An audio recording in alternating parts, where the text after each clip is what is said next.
All right, guys, today I'm at the Shepherd's Church in Cary, North Carolina. Today, Doug's going to be taking me around, giving me an overview of the entire production system. So we're getting a backstage tour. Why don't you follow me inside, and we'll get this thing started. Well, we're here inside the front of house booth, and I'm here with Doug. Doug is actually my dad, so production runs in the blood, I guess, church production. And so he's been really gracious to show us around today. So why don't you tell us a little bit about yourself, how long you've been serving here at Shepherd's, and a little bit about your role on the team. Started volunteering on the tech team in 2005. Started coming every Wednesday night and asking questions and learning all I could. These days I'm running A1 front of house. We have about 4 A1s that we rotate Sunday to Sunday. Okay. During the week I help out kind of part-time around with anything audio related or network related in the AVL setup here. Yeah, so some system stuff on the back end. Systems engineering. I mean, we have Dante networks, we have control networks. They're all separated by VLANs. So managing all that, we have like 40 plus, maybe 50 at this point, wireless frequencies across campus that we manage. Wow. So we're managing all that in Wireless Workbench. All right, so we're sitting here in front of a Quantum 338. So why don't you tell us a little bit about that, because it's looking pretty great back here. Yeah. So we installed the 338 about 2 years ago at this point. Before that, we came from the Avid D show. Okay. We run a full orchestra, full choir, full praise band, and praise team on a Sunday morning, somewhere between 70 and 80 inputs. So we just needed higher I/O count than some consoles can handle. But we settled on the 338. It's been a great match for us in our application. And are you guys doing anything at broadcast? Yeah, so we do have a separate broadcast mix downstairs. The way we do it is our broadcast consoles are made up of a couple of M32s, actually.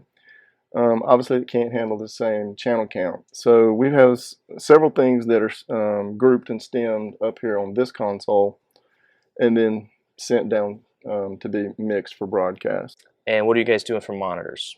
When we installed the 338, we also went to Clang, using the Clang in-ear system.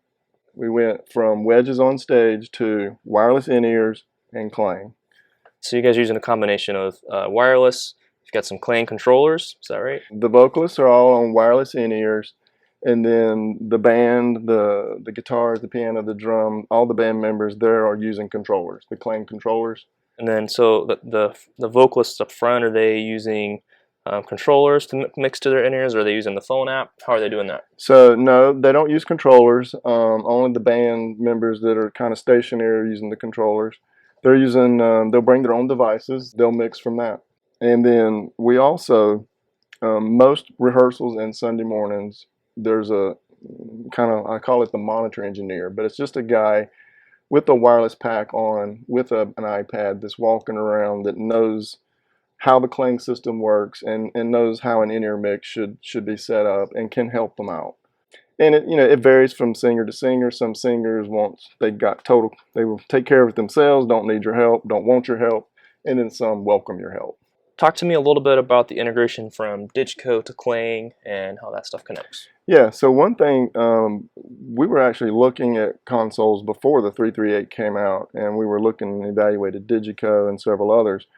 But when the 338 came out, we had not purchased yet, and I was like, we need to take a look at this. It looks like it would fit us really well. So anyway, we did, and we were also interested in Clang and had evaluated Clang. We actually demoed a Fabrique before we bought anything. But when this console came out, it has 2 DMI slots, and around the same time, Clang came out with the DMI card. All right, well, let's head downstairs and check some other stuff out. All right, cool. Sweet. All right, so where are we at now? So we're in the room where we mix broadcast. Okay. So every Sunday morning we're mixing front of house from upstairs in the booth, and then down here underneath the booth is the broadcast room. And we're running like 70 plus inputs on a Sunday morning. Wow. So down here in broadcast, we're actually using 2 M32s, Midas M32s, to be able to try to get in as much individual control over all those channels as possible. Now with 2 M32s, so it's still 64 channels, so we're still having to do, combine some stems upstairs on the console. we're doing Dante out of the console upstairs. And so we have Dante cards on the M32s. So it comes over Dante downstairs into these M32s. The way we set it up is we have all our orchestra and choir inputs come into the console on the left. Okay. And we create submixes that feed into the console on the right, which we consider the main console. So all the main vocals, piano, guitars, drums, they all come into the main console, and we do the final mix there. And then the mix goes back upstairs to be fed out through all the online stream, overflow, wherever it is that needs to go. Okay, that's awesome. Yeah, very cool. All right, so now here we are in the control room here with Dalton. So Dalton, why don't you tell us about what we got here? Yeah, so we're using Blackmagic for our switchers. So we're using the 1 ME Advanced panel currently, but we have a Production Studio 4K which has 2 MEs on it. So this allows us to we operate off the second ME exclusively. We reserve the first one for something else. We have a computer over here for all of our controls for software. Right over here we have a control panel for all of our cameras, which we just recently finished setting up. So that allows us to control our Blackmagic broadcast camera, which we have up in the booth upstairs, and then also our camera 2 and 3, which we have down on the floor here. And then here we have a PTZ controller, so we have 3 PTZs on stage, and this just allows us to control all 3 of those remotely and get shots from back here. And then here we have 1 screen for multi-viewer and another screen over there for our second multi-view. And then we also do all of our streaming currently through a Teradek as well, just up to the cloud, and then we distribute it through StreamSpot.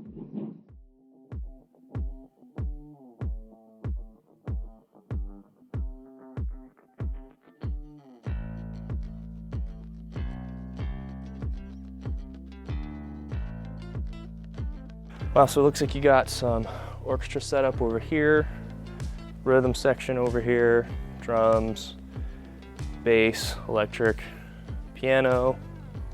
Get some more orchestra stuff over here. It's a lot of inputs, yeah? Yep. It's pretty cool.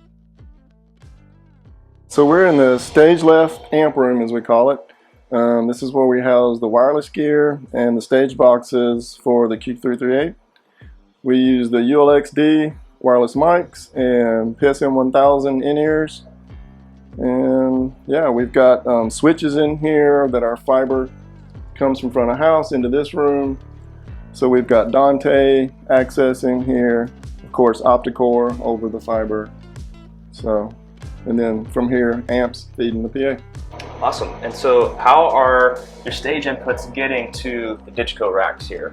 The physical inputs on stage? Yeah, so on stage we've got traditional boxes on stage with analog lines running into the back here, through conduits coming into the back of the racks, and then plugging into the mic pre's of the Digico SD racks, and then those SD racks are on OptiCore. All right, so for your network, why don't you tell us a little bit about what's going on? You got some Dante stuff going on, you got some Digico stuff going on. Give us a picture of that.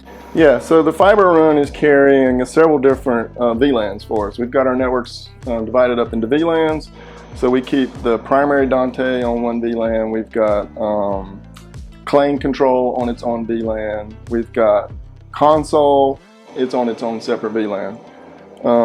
And so all that is multiplexed across the fiber. So the fiber pools we have are 6 strands. 2 strands we use for OptiCore for the Digico system, and then 2 strands for a primary Dante network, and then 2 strands for a secondary Dante network. So we're using the Cisco SG350X. They're 10 gig switches. So the trunk lines between here and like front of house, that's 10 gig. Okay, very cool. Well, this has been a really cool experience. I've really enjoyed my time here at the Shepherd Church. Huge shout out to all the techs out there who serve faithfully every Sunday. We appreciate you, we see what you do, and we just care about you. So this has been great. See you next time.